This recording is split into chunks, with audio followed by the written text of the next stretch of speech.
Looking at this happy, energetic little boy, you would never know that 7-year-old Slade has a heart defect, first discovered because of a heart murmur.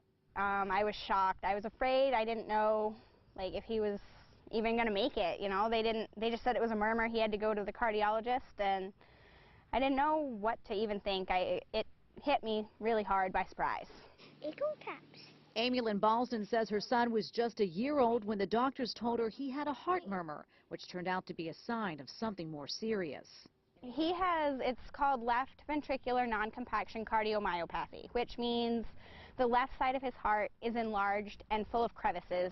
Taking it twice as long, she says, to get blood to the left side of Slade's heart. But not all heart murmurs are indicative of a serious heart problem. The vast majority of murmurs are innocent, and they don't mean that there's something structurally or functionally wrong with your child's heart. Dr. John Donnelly is a cardiologist with Congenital Heart in Scarborough. He treats a number of pediatric patients and says while a heart murmur may sound alarming, oftentimes it is simply what he says is hearing flow through the heart and doesn't require treatment.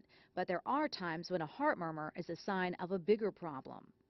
For the defects we have to treat, many times we can do it in the catheterization laboratory with a device or a stent or a balloon or a minimally invasive procedure.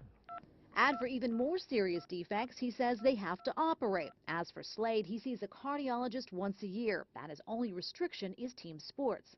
Other than that, There's nothing stopping him from being a normal little boy.